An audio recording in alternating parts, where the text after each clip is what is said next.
Хүний ирээн дотор могоо ирээн гадна гэдэгчлэн хүнийг таних хамаргүй. Тэр тусмаа улс төрчдийн хин нь бусдын төлөө сэтгэл гаргаж, хин нь халаасаа зузаалах гэж, хин нь хамгаалтанд орох гэж гишүүн болдгийг ялгаж салгахад том бэрх. Гэвч цаг хугацаа урсаад өнгөрөх тоолонд хүний тар танигдж цэвэр бохир нь ялгарч байдаг жамтай болохоор маргашгүй үнэнд ялагдсан нэг хэсэг замын дундаас иргэдэг учиртай. Харин гიშгсэн хар мөрөө цэвэрхэн баллуурдаж чадвал улс төр бослох хугацаанд бас уртасч болдгийм байна. Магадгүй ийм хүмүүсийн нэг нь Лувсан Вандагийн болд. Саяхны хүртэл нийгэм түүнийг төлөв даруй боловсролтой эдийн засгийн мэдлэг бүхий бизнес сэтгэлгээтэй. За зарим хүмүүсийг бодвол бас ч гэж улс төрд байх ёстой хүн гэж хүлээж авдаг байна. Гэвч нөгөө цаг хугацааны урсгалд дотроо байсан хүний ирээн гэдэг зүйл нь гадагшлаад эхлэхээр үнэн дүр төрхөө бүрч гутамшигтайгаар илчилж орхидог болдог. Тэгвэл цав цагаан цааш шиг гэмзэмгүй дүр төрх ихтгэл үнэмшил дагуулсан төлөв даруй байдлаараа тэр юуг халахж, юуг баллуурдаж, бүр юуг няцааж өдий хөрснгийг сөхөж харахад гэмгүй болов.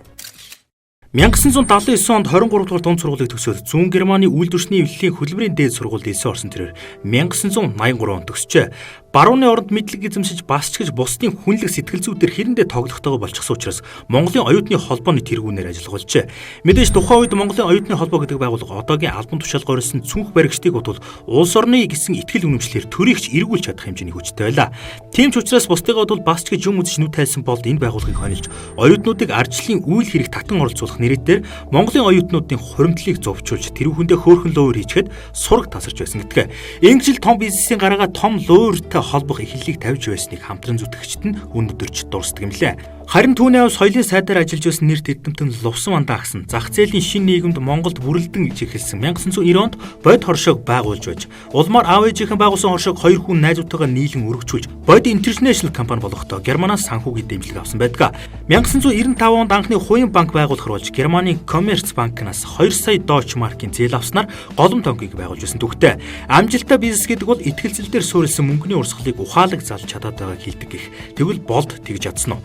Бодийн гих тодтголтой хэдэн 10 охин компани өдгөө хомогдож цөөрсний цаана хөөс байсан уу гэх асуудлууд яригддаг лээ.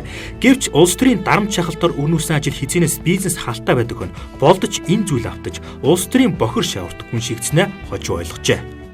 Ардын их хурлын депутат байсан тэрээр 1996 оны улсын их хурлын сонгуульд ардчилсан холбоо эвслээс нэр дэвшин улсын их хурлын гишүүнээр сонгогсноос хойш улс төрд албан ёсоор хөл тавьсан гэж тодорхойлж болох юм.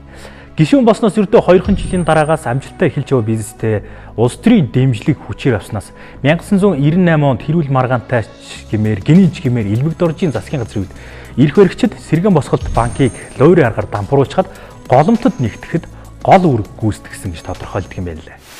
Төрийн эмчийн банкуд араараас дампуурсан банкны хямралын тэр жилүүдэд анхны хувийн банк байгуулчихад байсан болд гар хамхаад зүгээр хараа сууж байсан гэвэл түүн шиг худлаа юм байхгүй. Сэргэн босголт банкыг луурдан дампууруулж голом тонкийг хүчээр нэгтгэсний явдлаас болж 800 гаруй хүн ажилгүй болж улс 6 тэрбум төгрөгийн алдагдал хүлээж байлаа. Мэдээж өөрийн бодол өөртөө зөв байдаг хүн болдч сөрөг хүчнийг буруутгаж голомт банкнд хүртэл 2 тэрбум гаруй төгрөгийн хохирол учирсан гэж зөөлрүүлэхийг оролддогч нэгэнд төрийн өмчөд асар том банкыг суур бүтцийн нэгтгэхэд авчихсан хүн өөр юу ч гэж өчгөлээ. Улс төрд анхлан хөл тавьсан цагаас эхлэн бизнес нь улс төрөөс бүрэн хамааралтай болсон тэрээр 1996 онд даатгалын салбарт хувийн секторын анхдагч Бод даатгал компаниг байгуулснаас Бод групп задрах хүртэлх 20 жилийн хугацаанд дал шахам охин компанитай болж өргөцсөн гэдгээ.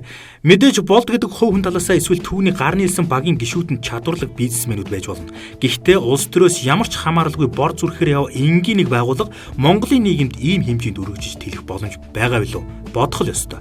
Хамгийн сонирхолтой нь ийм хэмжээний группийг үүсгэн байгуулагч тэрээр хөрөнгө орлогоо мэдүүлэхдээ өөрийн жилийн орлогоо 43 сая төгрөг гээд гэр бүлийн гишүүдийн орлогоо мэдүүлэг байсан хэсэгтэй л дуулаан болсон. Ядаж л орон сууц нэг ширхэг үйлдвэр үйлчилгээ байхгүй хувьтай машингүй малгүй бас дээр нь газаргүй ихчлэн байх юмгүй хүн шиг мэдүүлсэн байдаг нь бүрч очтой. Гэхдээ Body International 7.8 сая ширхэг хувьцаа эзэмшдэг гэдгээ илэрхийлсэн байсан юм а. Тэрээр авилгатай тэмцэх газар шалгагдаж эхлэх үедээ хуулийн байгууллага намайг 20 жил шалгаж байна хэмээн ам алдсан. Улс төрөөс хөндөврөл түүний ямар ирээдүй хүлээж байгааг илэрхийлсэн хэрэг болсон. Магадгүй Body Group-ийн бизнесийн үйл ажиллагаа болдын улс төрөөс шууд хамаарч болдын улс төр харин намын бүлэглээс шууд хамааралтай болсон энэ байдал нь Body хэмэх авраг групп задрах шалтгаан болсон байж мэдэх юм а. Бизнесээс улс төрд орж ормогцоод сулааж гүйцсэн энэ эрхэмтэй холбоотой хууль бус олон асуудал дэгдэж байсан ч тэр дороо намдчихдаг гэмтэй. Албан тушаалыг эрх мэдэл эд хөрөнгөний төлөө хэрхэн өөрт нь хэрэгцээтэй байдлаар ашигладгийг хитрхи яравхнаар харуулсан түүний гар бие оруулсан томоохон хэрэгүүд өнөөдөр ч хуучраагүй байна. За 2012 онд хаамл түгээс сонгогдсон бол гишүүний хувьд өнгөрсөн 4 жилийн хугацаанд 2 чухал яамны сайдаар ажиллаж байсныг үзэгчтэй охин санаж байгаа. Албан тушаал гэдэг ангилал бүртээ тогтсон ханштай байдаг ийм үед бол гишүүн харин намдаа хэр хэмжээний хандив өргөсөн болохыг эндээс төвгүй тодорхойлж болох юм. Гэвч чамгүй хөрөнгө цацж авсан Батлан амлахын сайдын албан тушаалд очсныхаа дараа зарцуулсан тэр мөнгөө эргүүлж болохын тулд хойд солонгосчуудад байлдааны онгоцны мотор шахаж яваад гардуулж нэг хэсэгтэй л чих халууцуулсан. Хэдийгээр энэ эрэгт сайдсан бол өөрийгөө ямар ч хамааралгүй гэдгийг удаадараа мэдэгдэж байсан ч мөрдөн байцаалтын явцанд хойд солонгосын талд 224 орчим мянган $1 хохирол барагдуулж исэн ялдагдагч Нацагдорч гэдэг хүн болд сайдын зөвлөх байсан анхаарал татдаг юм а. Монгол улсын ерөнхийлөгч Илбэгдорч Ивэлдор Улаанбаатар хотноо зохион байгуулагдсан бүгд найрамдах ардчилсан Солонгос ард улс, Япон улсын засгийн газар хоорондын албан ёсны уулзалтын үеэр хойд солонгосын тусгай үүрэг гүйцэтгэгч Элчин сайд Сон Ирхо Монголын Батлан амлах яамны дарга нар МиГ-21 сөнөөгч онгоцны моторыг худалдах гэрээ хийж урьдчилгаа болгож $1.5 сая аваад сураг тасарсан тухай мэдээлэл хийсэн. Улмаар Монгол улсад суугаа бүгд найрамдах ардчилсан Солонгос ард улсын Элчин сайдын яамнаас 2012 оны 3 дугаар сард авилгатай тэмцэх газарт гомдол гаргасны дагуу мөрдөн шалгах ажиллагаа явуулахад Батлан амлахын сайд болдын үед хийгдсэн гэрээ болох нь тогтоогджээ. Тухайн үед болд сайд Оросын холбооны улсаас МиГ-20 сагурын байлдааны онгоцнууд худалдаж авахар гэрээ хэлцэл хийсэн байж харин шинэ онгоцны сургаар зэвсэгт хүчний жанжин штаб агаарын довтлогоноос хамгаалах цэргийн удирдлага хөдөлгөөнд орж өмнө нь ашиглаж байсан МиГ-21 онгоцнуудаа ашиглалтаас гарсан гэх акт үйлдвэрлэжээ. Ингээд 20 гаруй хуучин онгоцнуудыг хувааж хятад руу төмрийн хаягдл ачуулах нэрээр 2010 оны 11-р сард налайх дүүрэгт байрладаг төмөр хайлуулах Металл Опт компани хаашаанд хүнд даацсан машинаар ачиж авчран моторыг салгаж ихвийг тайрч бэлтгэсэн байна. Гэтэл Оросын холбооны улсын аюулаас хамгаалах алба энэ тухай мэдээлэл авч манай Батлан амлах яамны удирдлагад хандан бүгд найрамдах Монгол ард улсын зэвсэгт хүчин, зөвлөлт холбоот улсын зэвсэгт хүчний хооронд 1979 онд байгуулсан гэрээг сануулж хойд солонгост байлдааны онгоцны мотор шилжүүлэхийг зөвшөөрөхгүй гэдгээ мэдгдлээ. 1979 оны гэрээнд Монгол улс Оросоос авсан байлдааны зэвсэг техникийг ашиглалтын хугацаа дууссан ч 3 дахь оронд худалдахгүй байх үүргүүлсэн байдаг юм байна. Ингээд аргагүй МиГ-21 онгоцны моторуудыг бүгд найрамдах харьцсан Солонгос ард улсад худалдах нууц ажиллагаа зогсжээ. Харин бараагаа авч чадаагүй хойд солонгосчууд урьдчилгаа болгож өгсөн $1.5 сая удаа дараа нэгсэн ч Батлан хамгаалах яамны удирдлага албан тушаалтууд мөнгийг нь эргүүлж өгөлгүй хав дараад хэвтчихсэн учраас дипломат уулзалт дээр мэдээлэл хийж Монголын Батлан хамгаалах яамны булхайг дэлгэчихжээ. Хамгийн сонирхолтой нь энэ хэрэгт Батлан амлахын сайд асан болд өөрийгөө хамааралгүй гэдгийг удаа дараа мэдэгдэж байсан ч хэрэгт яллагдагчаар татагдсан Нацагдорж их чинь сайд болдын Bod International компани зөвлөх байсан гайхштрүүлдэг юм а. Өөрөөр хэлбэл болд сайд өөрийнхөө өмнөөс зөвлөх Нацагдоржийг энэ хэрэгт оролцуулсан болж таарч байна. Хойд солонгосын талаас ч Батлан амлахын яамны удирдлагуудтай гэрээ байгуулсан гэдгийг албан бичгээр хүртэл мэдэгдсэн байдаг ч хэргийг шалгах явцад генерал Даштилэг нарыг буруутган ял оноосон ч өршөөлийн хуулиар дахин өршөөсөн юм а. Батлан амлахын сайд асан болдын үйлдсэн их бас нэг хэрэг 2014 онд авилгатай тэмцэх газар шалгагдаж байсан ч улсын хурлын гишүүний ил нөгөө бүрэн эрхийн хугацаа дуусаагүй гэдэг үндслээр 2015 оны 10 дугаар сард нийслэлийн прокурорын газраас төдгөлжүүлж байсан санагчид. За сайд асан болдын өгсөн өөрийнх нь тайлбараар бол нүүбийн мандаттай инхийг сахиулах ажиллагааны хүрээнд өмнөд Судан руу 800 цэрэг илгээх болоход за жанжин штаб ямар ч хөрөнгөгүй байсан гэдэг юм байлаа. За улмаар сайдын зөвлөл энэ асуудлыг хэлэлцэж нэгэнд нүүбээс мөнгө өгөх баталгаа гаргаад өгчихсөн учраас банкнаас болж зээл авч цэргүүдээ явуулахар болсон гэж тайлбарладаг.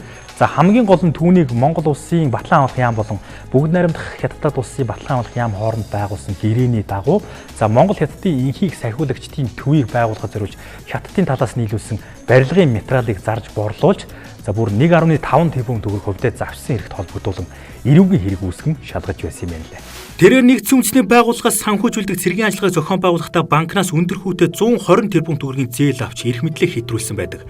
Үүнээс болж зэвсэгт хүчний жанжин штаб банкны зээлийн хүнд 809 сая төгрөг төлөх хүрээнд орсон учраас хуулийн байгууллага шалгах нь зүүн хэрэг. Мөн ойр тойрныхоо 10 гаруй хүнд албан тушаалын шагнал болгож 44 сая төгрөгийн үнэтэй орон сууцыг олгосон.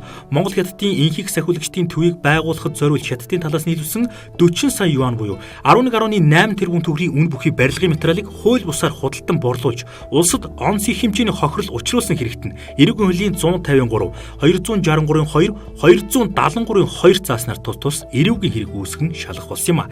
Энэ хэргийн тухайд 2010 онд Монгол улс бүгд найрамдах Хятад улсын Батлан хамгаалах яам хоорондын гэрээ байгуулж Монгол Хятадын инхийг сахиулагчдын төвийг байгуулахад зориулж 40 сая юаны үн бүхий барилгын материалыг нийлүүлэхээр болжээ. Гэрээний дагуу 2011 онд 3000 тонн цемент, 5940 тонн барилгын арматур катанк төмрийг Хятадын талаас манай Батлан хамгаалах яамд нийлүүлсэн нийлүүлсэн байна. Гэвч Батлан хамгаалах яамны удирдлагууд албан тушаалаа уруулан гадаад зээл тусламжийг зохицуулах тухай хуулийг зөрчиж, эдгээр барилгын материалыг MESU корпорац хувьцаат компанид зарж борлуулсан байжээ. Ингэхдээ Хятадын талаас нийлүүлсэн барилгын материалыг зах зээлийн ханшаас хэд дахин хямд үнээр борлуулж, Монгол Улсын Батлан хамгаалах яамд 1.5 тэрбум төгрөгийн хохирол учруулсан болох нь тогтоогдсон байдаг. Хамгийн гол нь энэхүү тусламжийн материалыг худалдаж явсан MESU корпорац компанийг үүсгэн байгуулагч Баттулгагч нь тухайн үед Батлан хамгаалахын сайд байсан Болдтой хамтран бодит самхаг компанийг үүсгэн байгуулж байсан бизнесийн хамтрагч болж таарсан юм а. Үүнээс харахад Улсын хурлын гишүүн болд 2008 оны 9-р сараас 2012 оны 1-р сар хүртэлх хугацаанд Батлан хамгаалахын сайдаар ажиллаж байхдаа хэд хэдэн ноцтой гэмт хэрэгт холбогдож байсан ч Улсын хурлын гишүүний бүрэн эрх гэдэг хаалтаар хэрэгээ төтгөлзүүлсээр үнэ хүрчээ. Хамгийн гол нь эдгээр гэмт хэргийн шинжтэй үйлдэлд холбогдох бүртээ өөрийнхөөс хэн нэгэн бие төлөөлөгчийг заавал томилж хэрэгт оролцуулдаг байсан дээрх хоёр чиргээс нотлогдож байна. За хойд солонгосчуудыг хүлэгтэж нэгдсэн үндэсний байгууллага өмнө хариуцлага алдсан тусламжийн материал зовчуулсан зэрэг түүний үйлдэлүүдээс нь давж гарахаар бас нэг үйлдэл нь гадаад харилцааны сайд байхдаа хийсэн алдаа. Тэрээр 2014 онд гадаад харилцааны сайдаар ажиллаж байхдаа Монгол улсын гадаад нэр хүндэд маш том сөрөг нөлөө үзүүлэх үс эмгэнэлтийн нэгэн ихтгэл тавьж байсан юм байна лээ. Монгол хүний үн цэнийг унгааж улс орноо ичгэвтер байдалд оруулж байсан энэ илтгэлийн талаар гадаадын хэвлэлүүд тухайн үедээ шухууж маш том сенсац тарьж байсан юм а. 2006 онд Малайзад амиа алдсан Монгол улсын иргэн Алтан туяагийн хэрэг тус улсын төрийн өндөр албан тушаалтнууд холбогдсон учраас Малайзийн парламентын зөрчилдөөний үед хурцаар хөндөгдөх том сэдвүүдийн нэг болсон. Гэтэл гадаад харилцааны сайд болд Малайзад зохион байгуулагдсан цаазар авах ялын тухай Азийн бүс нутгийн анх дахь хуралд илтгэл тавихдаа Монгол улсын иргэн Алтан туяаг хөнөөсөн этгээдүүдийг цаазын ялаас чөлөөлөхийг уриалсан итгэл тавьсан олон улсын анхаарлыг татсан юм а. Талигаж Алтан туяаг 2006 оны 10 дугаар сарын 18-нд Малайзийн төрийн өндөр албан тушаалтнууд бүлэглэн биедэн тесрэх бөмбөг зүүж дэлбэлэн амь насыг нь онц хэрцгийгээр хөнөөсөн тухайн үедээ маш том дүүлэн болж байсан. Улмаар олон жил сунжирсан энэ хэргийн буруутнаар Малайзийн 2 цагдааг буруутгаж тус улсын шүүхээс цаазар авах ял оноосон бол хэргийн жинхэнэ захиалагчд нь өнөөдөрч сул чөлөөт яв. Мэдээж Монгол улсын хувьд 2009 оноос хойш цаазын ялгүй орон гэдгээ олон улсад тунхагласан. Гэхдээ өөрийнх нь иргэнийг онц хэрцгийгээр хүний санаанд оромгүй аргаар хөнөөсөн энэ хэрэгт Малайзид хүртэл эмзэг сэдв болцоход байхад Монгол улсыг төлөөлж буй гадаад харилцааны сайд болд тэр хэрэгтнүүдийг цаазын ялаас чөлөөлөхийг уриалсан үнэндээ Монгол улсыг шившигтэй байдалд оруулсан гэдгийг тус хурлын дараа гадны хэвлэлүүд онцлон бичиж байсан юм а. Хэрв Малайзийн эрх баригчид Алтан туяагийн алуурчдын цаазаар авах ялыг хөнгөлбөл сайдсан болд хэлсэн мэдээлэлтэй хариуцлага хүлээж чадах болов. Тийм нөхцөлд үүнийг юу гэж тайлбарлах вэ гэдэг асуулт их урган гарна. Уг нь тэр үрээ алдсан эцгийн сэтгэлээр хандаж улсынхаа иргэнийг өмгөөлн чанга дуугарх үүрэг хүлээсэн ч өргөмөл хүүхдээ гудамжинд тайсан хойд эцгийн харгислаач 7 дор үйлдэл хийсэн юм а. Харин үзэгч танихаар Монгол улсаа төлөөсөн гадаад харилцааны сайдын энэ үйлдэл дипломат ёсонд хэр дөхөж очих бол магадгүй дипломат албыг хэн дуртай захын нэг мөнгөтэй бизнесмен хийдэггүй маа гэдгийг түүний энэ үйлдэл харуулж байна. За бас нэг асуудал. Улсын хурлын гишүүн болдын эзэмшлийн бод групп задрахаас өмнө тус байгууллага мяатын захирлуудын гих асар их хэмжээний мөнгө угаасан хэргийн нөгөө тал болон шалгагдж байсныг үзэгч та бүхэн санаж байгаа. Бод группийн нэг хэсэг болох бод даатгал компани мяатын дайны даатгалыг өөрсдийн компаниараа дамжуулан мөнгө угаадаг байсныг даатгалын зах зээлийн салбарынхан болон хууль хяналтын байгууллагууд одоо ч мартаагүй. Дайны эрсдлийн даатгал нэр хэлээр их хэмжээний мөнгө зарсан мяатын удирдлагуудад холбогдох хэргийн тухайд зөвхөн ял авсан хитэн захирлаас давж гарсан намын ангилалд хамаарлгүй ашиг сонирхол нэгтэй асар том бүлэглэлүүд холбогдсон тухай өнөөдөр ч өгж байна. Хэдийгээр энэ бол наана мяатын захирлууд зөвхөн мөнгө угаасан хэрэг гэх боловч үнэндээ улсын их хурлын гишүүн болд бод даатгал компаниар дамжуулан яаж онгоцны даатгалын тендерт оролцож даатгалын гэрээнээс хэр хэмжээний мөнгө завшдаг болохыг магадлсан ажиллагаа болсон гэж их сурвалжууд тодорхойлдог юм а. Магадгүй хуулийн байгууллага болд гишүүнийг шалгаж байгаа нь барьцаа лавшруулах гэсэн үйлдэлж байж болох юм а. Болдгийн хувь улс төрчтэй холбогдсон арайштай гэмээр бас нэг хэрэг нь сая гаруй хүн амтай Улаанбаатар хотод ганцхан байдаг хүүхдийн паркийн газрыг хувааж ийдсэн гэхлээр үндэсний соёл амралтын хүрээлэнгийн газрыг өөрийн групптэй нэгтгсэн тэрээр хойноос нь эхлээд тал талаас нь талбайг хэмлэж мэр зарсаар өндөр хүүтэй түрээсийн барилга болгож үлдсэн жижиг буланд нь хүүхдийн парк нэртэй хэдэн тоглооморч нүглийн нүдийг гурилаар хуурч байгааг бүгд мэдгэвчээ. Үүнээс гадна Алтан туяагийн засгийн газрын үед 260 орчим тэрбум төгрөгийн үнийн дүнтэй хөдөө аж ахуйг хөгжүүлэх төслийг хэрэгжүүлэхээр хөөцөлдсөн ч өндөр шалгууртай төслийн шалгуурыг давалгүй голомт банкар дамжуулж мөнгө угаасан гэх үндэслэлд хардагдаж байсан юм а. Хамгийн сүүлд гэртэл хэдхэн хоногийн өмнө хаан улс дүүргийн сонгогчдод мөнгө тарааж байгаад баригдсныг өрсөлдөгч нь мэдээлж хэвлэлийн багварал зарласан. Энэ мэтэр гэмт хэргийн шинжтэй үйлдэлийг шалгах тоолонд ундууцаж бухимдсан болд гишүүн өөрөө инхийн цагаан тагтаа учраас зөв зүгээр байхад нь шалгаж байцаалаа хэмээн хууль хяналтынхантаа дайн зарлаад баггүй хугацааг өнгөрүүлж байна. За ямар ч байсан анх Монголын оюутны холбооны мөнгийг зурчилж улс төртэй холбогдож гисэн улсын хурлын гишүүн болдгийг хинбэ гэдгийг үүсэн гэмтэргийн шинжтэй энэ мэт үйлдэл бүрийг тоочно гэвэл мэдээж цаг хугацаа хүрэлцэхгүй. Хэдийгээр түүнийг чадварлаг бизнесмен гэдэгтээ хинч маргахгүй ч бизнесийн салбараас дамжсан улс төрчийн эцсийн хувилбар нь ашиг хонжоо байдаг учраас улс төрд харин түүн зохихгүй байна гэдгийг туулж өнгөрүүлсэн олон түүхүүд нь гэрчилж байна. Хитрхи даварсан нэгэн төрийн төмөр нүр хатууддаг учраас улсын хурлын гишүүний бүрэн ирэхээр хаалт хийхин тулд өөрт байгаа бүхнээ золиосныг үзэгч та бүхэн хангалттай сонсч хангалттай харсан. За бүхэл бүтэн 26 жилийнхээ нүр их хөтөлмөрөөр байгуулсан бод группээ золион байж ардчилсан намын дээвэр дор хорогдох замыг сонгосон болд гэдэг хувь улс төрчид амиа авч гарах хэр том шалтгаан байгааг магадгүй харуулж байгаа болов уу да.